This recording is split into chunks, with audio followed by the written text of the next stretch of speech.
So yesterday, Illana, we moderated the first sustainability forum here at WEX in Madrid, and the topic was CSRD. And can you perhaps just share why we chose that topic, why it's important, and how it was received by the audience? Yeah, absolutely.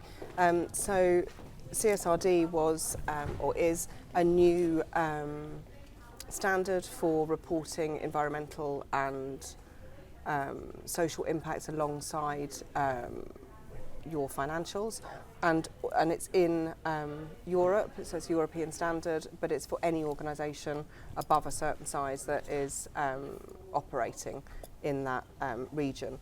And it's a huge shift in terms of businesses being made to be transparent and accountable for their environmental and social impact. And for the very first time, so we've had a lot of reporting or disclosures around carbon, for instance, but this is the first time that water is part of that disclosure requirement, and biodiversity also. So to me, it's a very significant line whereby water will become as important as we know it is in terms of the valuation of an organisation and the responsibility geographically or in terms of the actual business that they undertake within certain regions. So for instance, if you are draining a already arid region in order to produce a product that is perhaps shipped somewhere else, so this is something that would happen with coffee very often, and it was called embedded water, and that water is then being sent, or that product is being sent somewhere else, so it's draining that water source in that region, but not for the benefit of the local region. So it will start to really ensure that organisations are considering where they operate certain high impact businesses versus before, when the cost may have been the only deterrent from doing that.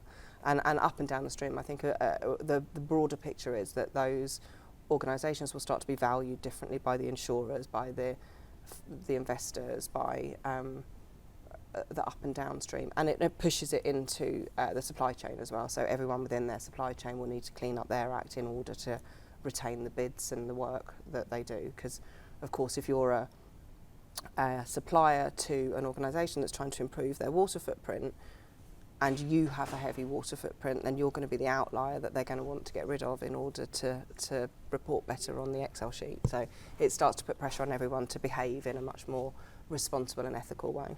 So we did start to dig into the complexities of CSRD yesterday, and the 12 standards that companies are going to have to comply with as early as 2026. I think it's been pushed back a little bit now.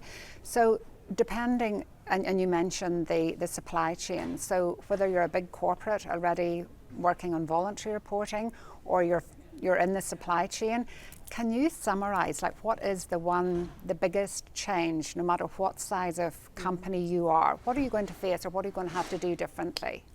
I mean, we talk about data, and we do need data, but to me there's this paradigm shift that we need, which is the behaviour change necessary. What we're looking at is businesses going from business as usual, which is that old notion of maximising profit without consideration really for the environmental and social impact in a number of ways. And what we're now saying is that those externalities have to be considered within an organisation. So the change that brings is a different way of thinking, and that requires education across the board of why is it important to think about the environment, why is it important to join the dots on carbon and biodiversity and the human impact of that, why is it important that we choose certain regions that are okay with water to produce things that require a lot of water. So it's the education, I think, that knowledge gap is the biggest choke point to us achieving greater sustainability. So I think there needs to be an across the board education, and that's not just with one team. I think too often you hear of a sustainability team, and that sustainability team should be setting the tempo, but the rest of the company should be playing the instruments. So it's embedded within departments, divisions, and across the entire Everywhere. organisation. Yeah, so we do board training, as we've been speaking about. We do board training, so we go into the boards, we come at a pincer movement, so we go into the boards and talk to the boards about the significance in all of the board members' roles. So we'll talk to the FD of why it's important to them, the chief exec, the chairman, the human resources, it's whoever's on that board, the risk managers, and that risk index is a really key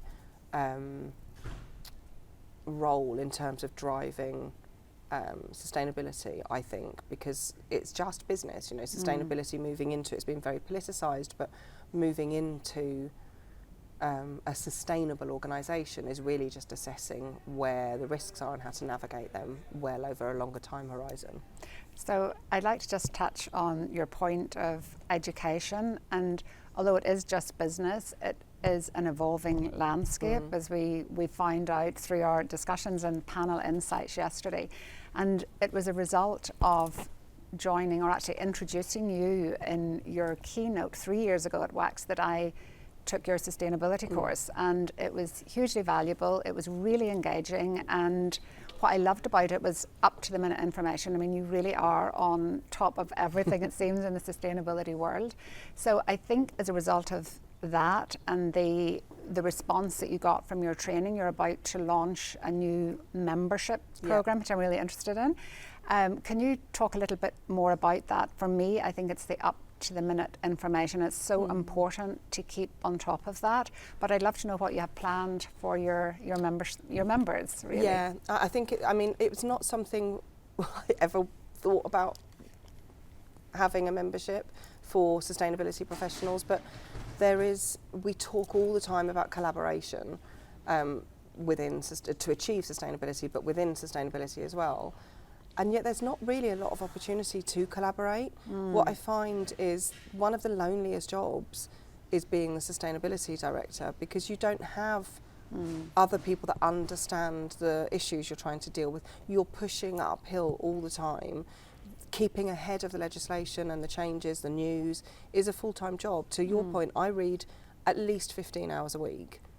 Most people cannot do that with a full-time job, but by me doing it, I can then inform all the members of that's what the town halls will be. It's like, okay, this is CSRD, this is what's come in, and this is what the implications will be. This is what the feedback's been from the first filing of CSRD. You know, you can keep ahead without it being a full-time job in itself, and finding ways to peer review each other's work, I think, is so important, because you can get it really wrong for a very long time, and it'd be very, very costly for yourself, for the organisation.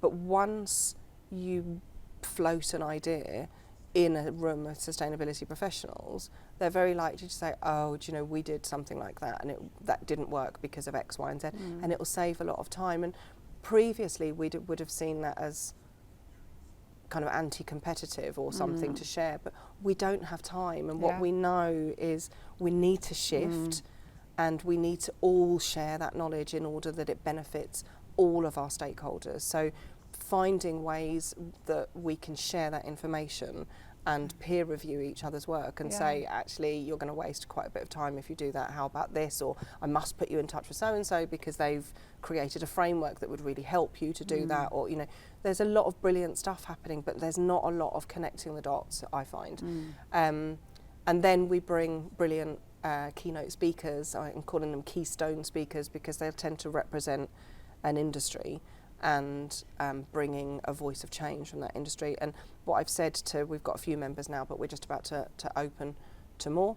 And what I've said is, even if you think, oh, well, I'm in water and this is a marketing discussion, come, because you'll find that I've cherry-picked these voices because they open a conversation that you might not have thought of. So I've got purpose disruptors and clean creatives coming. They're both looking at the huge imprint of or impact negatively in terms of environment of the ad industry and making them accountable. So whether you're in water, it will open your mind to understand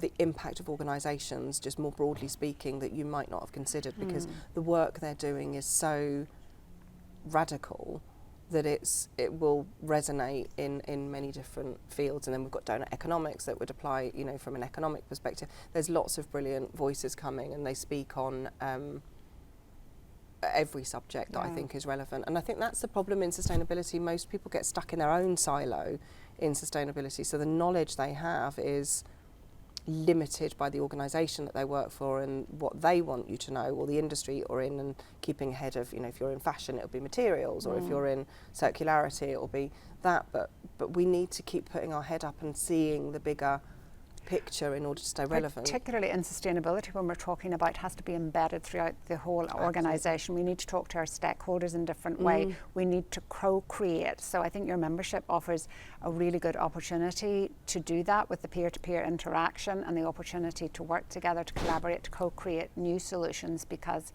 that's what we need in the world of sustainability. Absolutely. So I'm one of your founding members, and I've been enjoying it so far, and looking forward to meeting lots of new sustainability professionals and from outside of the whole sustainability world, because this is the model that we're moving into. Yeah, it's exciting, and I find, you know, we're at WEX at the moment, and I find I'm really inspired here, because you'll find engineers that are brought in to fix water, but will fix biodiversity and carbon at the same time. And so when you speak to other people doing brilliant things, it doesn't seem such an uphill struggle, because you're inspired by the brilliant stuff that they're doing, so it doesn't feel so lonely. Thank you. Thank you.